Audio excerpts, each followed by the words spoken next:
Taib ikhwatul Islam, sebenarnya di dalam berinfak dan berzakat, kita ingat baik-baik ya, jangan kita berinfak ingin instan. Instan itu apa maknanya ikhwatul Islam? Berikan kepada orang lain, terserah. Alangkah indahnya kalau kita yang langsung turun tangan. Ketika Allah berikan kepada kita kemudahan, kenapa kita tidak yang mengalirkan air? Atau kenapa kita tidak yang berwakaf air? Seperti misalnya di, apa namanya sekarang yang namanya untuk air bersih itu apa namanya? Depot air. Depot air misalnya, kita bangun depot air di depan rumah misalnya, ambil. Orang Arab ikhwatul Islam ini di antara tradisi Arab, bahkan orang Sudan itu terkenal kaya atau miskin? Terkenal miskin ikhwatul Islam. Tapi di antara salah satu tradisi yang mereka sampai wariskan sampai sekarang, di depan mereka, di depan rumah itu ada air yang bisa langsung diminum. Dan itu sudah sesuatu yang ma'ruf. Apalagi di daerah-daerah orang Arab yang sudah diberikan kelebihan rezeki oleh Allah. Kalau kami misalnya di Madinah, biasanya di depan-depan rumah orang itu ada tempat minum yang bisa langsung minum. Bahkan air minumnya sejuk, dingin. Apalagi di musim panas. Karena mereka tahu itulah sedekah yang sesungguhnya. Usahakan kita yang turun tangan. Karena kalau diwakilkan, makanya sedekah yang terbaik adalah sedekah yang kita langsung turun tangan. Bukan berarti salah. Tapi alangkah indahnya dikala kita mengontrol. Karena inilah amalan kita yang sesungguhnya. Bahkan walau menyumbang dengan sedikit sahaja, tidak ada masalah. Pernah suatu ketika ikhwatul Islam, ada salah seorang khalifah. Dia mengatakan kepada rakyatnya, saya akan membangun masjid. Dan saya minta kepada kalian semuanya, tidak ada yang ikut membantu saya membangun masjid. Tidak boleh. Kalau kita bangun masjid biasanya apa? Nyumbang sama-sama. Kalau ini, tidak boleh ada yang namanya sumbangan. Saya sendiri. Kemudian ikhwatul Islam, setelah masjid pembangunan ini hampir selesai, maka khalifah ini bermimpi di dalam mimpinya, masjid itu bukan atas nama dia. Masjid dia itu atas nama seorang wanita.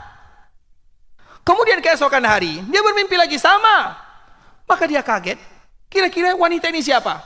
Dicari, diumumkan. Mana wanita tersebut? Siapa yang namanya Fulanah binti Fulanah? Akhirnya didapatkan. Kemudian dipanggil oleh khalifah kaum muslimin. Wahai Fulanah, aku bermimpi bahwa masjid yang aku bangun ini atas namamu. Padahal aku yang bangun. Dan aku sudah memerintahkan tidak ada yang ikut serta di dalamnya. Apa yang kamu lakukan wahai Fulana? Maka apa kata ibu-ibu ini? Dia seorang ibu-ibu ikhwatul Islam. Dia seorang wanita yang miskin. Kemudian dia mengatakan, saya tidak pernah menyumbang wahai paduka raja, wahai khalifah kaum muslimin. Tapi saya pernah lewat. Kemudian dikala saya lewat, saya melihat tukang bangunannya dalam keadaan kehausan. Kemudian saya tidak tega. Aku berikan kepada mereka minuman. Kemudian setelah itu aku pergi. Kemudian apa kata khalifah? Itulah yang menyebabkan bahwa masjid ini ditulis atas namamu di sisi Allah Azza wa Jalla.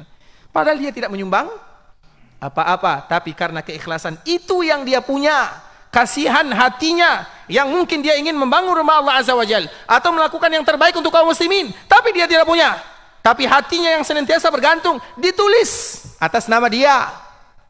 Oleh karena itu ikhwatul Islam, bagi kita harus berlomba-lomba untuk mengambil salah satu di antara yang 7 tadi kita sebutkan. Kita masih ingat ya? Yang pertama,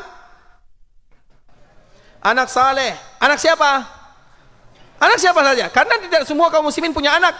Kalaupun kadang punya anak, anaknya tidak saleh.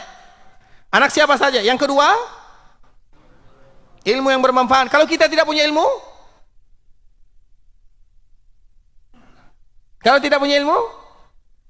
sebarkan ilmu yang ada.